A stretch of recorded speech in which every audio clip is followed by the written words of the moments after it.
strange signal. Here, sir, you better take a look at it.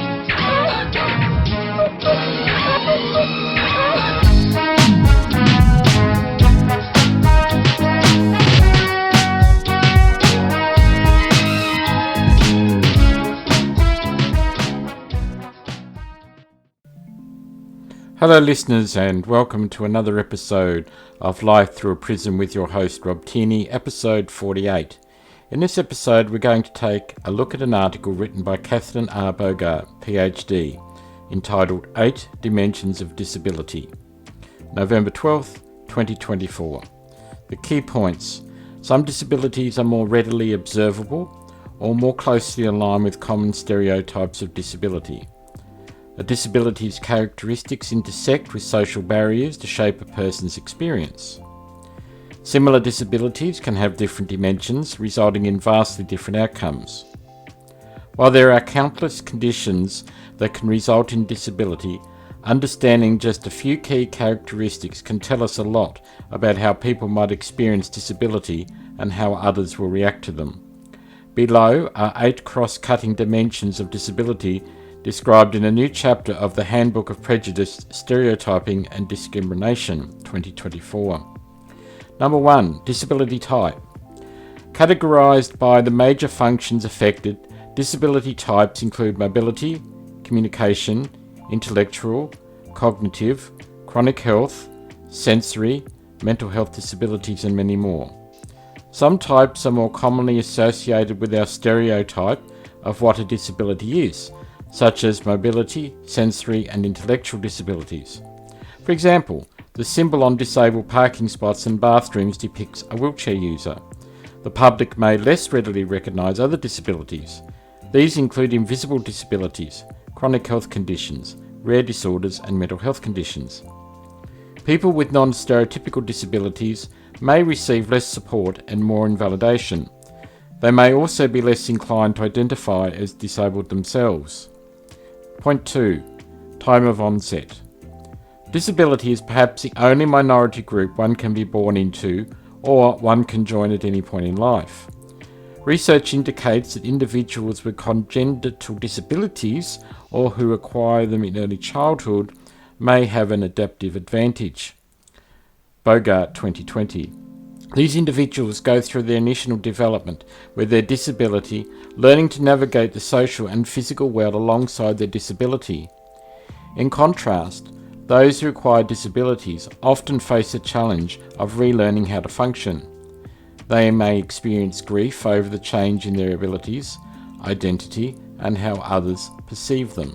Adler et al. 2021. Evidence shows that those with congenital or early onset disabilities tend to have a stronger disability self-concept, which includes disability identity and self-efficiency, which is in turn associated with higher life satisfaction. Bogart, 2014. Point 3. Observability. The degree to which a disability is noticeable shapes the kind of ableism individuals may encounter. I prefer to use the term observable instead of visible to avoid an ableist focus on one sensory dominion, and also to acknowledge that some disabilities may be observed through channels other than sight. For example, a speech disorder. The majority of disabilities are non-observable, including chronic health and mental health conditions. While such disabilities allow individuals to pass as non-disabled and potentially avoid overt ableism, people with non-observable disabilities may face disbelief from others, including healthcare professionals, due to the absence of visible signs. On the other hand, observable disabilities such as amputated limbs, facial differences, or the use of assistive devices can attract stares, questions, and more blatant forms of ableism. Thus, ableism impacts both those with invisible and visible disabilities, though in different ways, subtle as opposed to overt. 4. Course.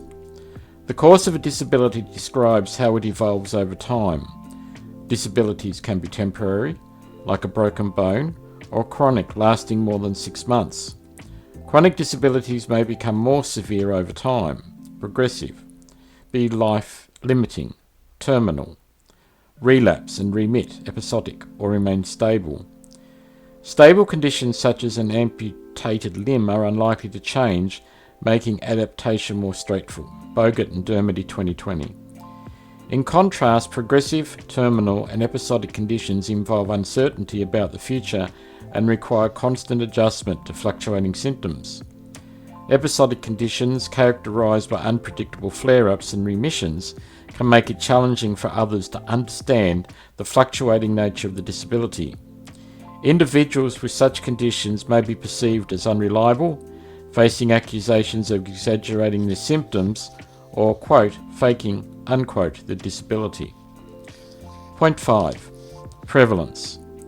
Whether a condition is common or rare interacts with social and structural factors to shape the experience of disability.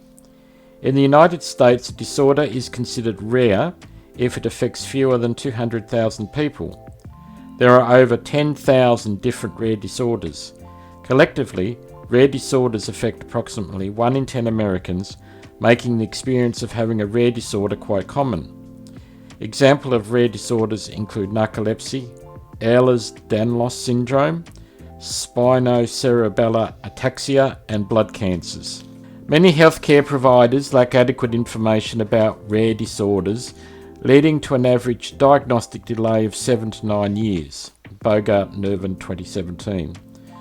The results in long diagnostic odysseys filled with uncertainty and misdiagnosis. Bogart et al. 2022. People with rare disorders may struggle to find support groups or connect with others who share their condition. When seeking support from family, friends, and healthcare providers, they often face misunderstanding or disbelief about their symptoms. These factors contribute to a lower health-related quality of life for people with rare disorders. They experience higher levels of anxiety and depression, compared to the general population and those with more prevalent disorders. Bogart et al. 2022. Point 6. Functional impairment. Referring to limitations in an individual's ability to perform daily activities or participate in society, functional impairment is strongly influenced by physical and social barriers. For example, whether a wheelchair user lives in an accessible community plays a large role in whether they experience functional limitations. Point 7. Fatigue. Conditions involving fatigue such as myalgic encephalitis or chronic fatigue syndrome, ME/CFS, have been historically contested and difficult to treat due to their invisible nature. A hallmark of ME/CFS is post-exertional malaise, where symptoms worsen after exertion and do not improve with rest. The lack of objective biomarkers and the reliance on self-reported experiences can create barriers to accessing appropriate healthcare and support.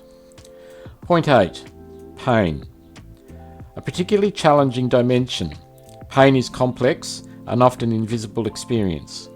Individuals may struggle to have their pain taken seriously and may be mislabeled as drug seekers, leading to inadequate pain management. Chronic pain can significantly impact mental health, daily functioning, and overall well-being. To illustrate these dimensions, imagine 2 adults, Anna and Amir, each with a mobility disability.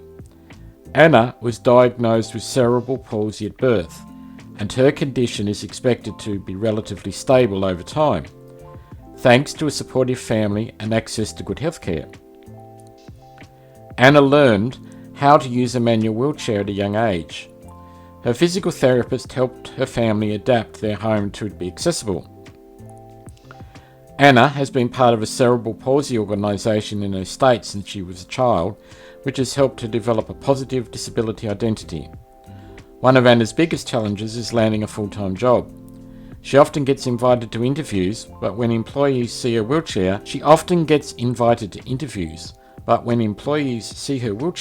they seem to patronise her and question her abilities.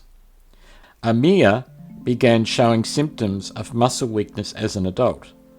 After years of doctor's appointments, tests, and ineffective treatments, he was finally diagnosed with Kennedy disease, a rare disorder resulting in progressive weakness. Amir feels like he has lost his identity in his former life. he needs to move to a different home or modify the one he has to be accessible. But it is hard to predict what his accessibility needs will be as his disease progresses.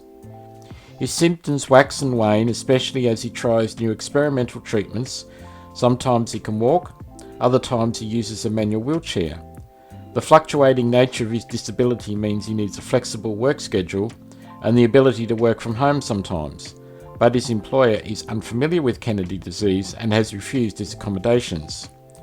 While Anna and Amir both have mobility disabilities, they vary in the dimensions of time of onset, observability, course and prevalence.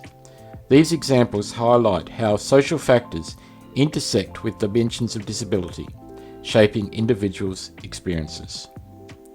There you go, listeners. 8 dimensions of disability. Do you agree? Disagree? Would love to hear what you think. Till next time, take care and bye for now.